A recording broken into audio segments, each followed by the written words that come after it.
வணக்கம் மக்களே. இன்றைக்கு அப்போஸ்தலர் 20ஆம் அதிகாரம் வசனங்கள் 20 முதல் 38 முடிய.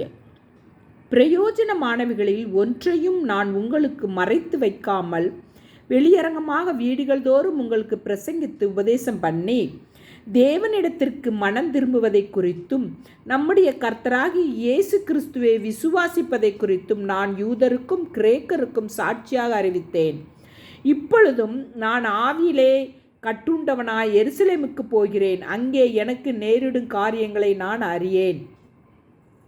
கட்டுகளும் உபத்திரவங்களும் எனக்கு வைத்திருக்கிறது என்று பரிசுத்த ஆவியானவர் பட்டணந்தோறும் தெரிவிக்கிறதை மாத்திரம் அறிந்திருக்கிறேன்.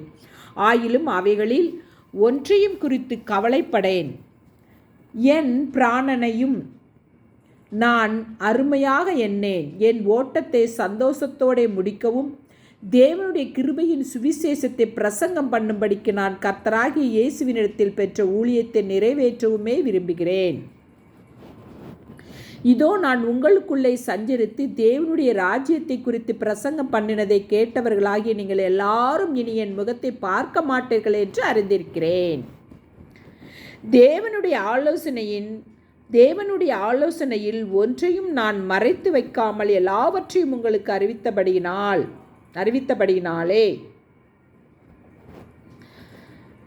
எல்லாருடைய இரத்த பழிக்கும் நீங்கி நான் சுத்தமாய் இருக்கிறேன் என்பதற்கு உங்களை இன்றைய தினம் சாட்சிகளாக வைக்கிறேன்.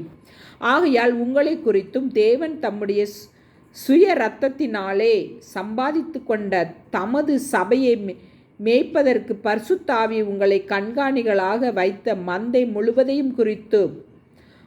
முழுவதையும் குறித்தும் எச்சரிக்கையாயிருங்கள்.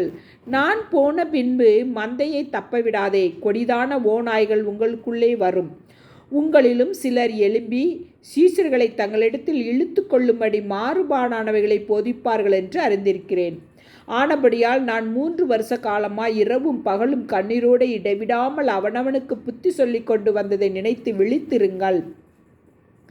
இப்பொழுதும் சகோதரரே, நீங்கள் பக்தி விருத்தி அடையவும் பரிசுத்தமாக்கப்பட்ட அனைவருக்குள்ளும் உங்களுக்கு சுதந்திரத்தை கொடுக்கவும் வல்லவராய் இருக்கிற தேவனுக்கும் அவருடைய கிருபையுள்ள வசனத்துக்கும் உங்களை ஒப்புக் கொடுக்கிறேன். ஒருவனுடைய வெள்ளியாகிலும் பொன்னையாகிலும் வஸ்திரத்தை ஆகிலும் நான் இச்சிக்கவில்லை.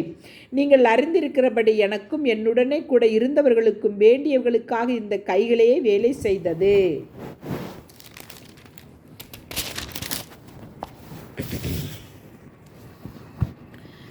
இப்படி பிரயாசப்பட்டு பலவீனரை தாங்கவும் வாங்குகிறதை பார்க்கிலும் கொடுக்கிறதே பாக்கியம் என்று கர்த்தராகிய இயேசு சொன்ன வார்த்தைகளை நினைக்கவும் வேண்டும் என்று எல்லா விதத்திலேயும் உங்களுக்கு காண்பித்தேன் என்றான். இவைகளை சொன்ன பின்பு அவன் முழங்கால் படியிட்டு அவர்கள் எல்லாரோடும் கூட ஜெபம் பண்ணினான்.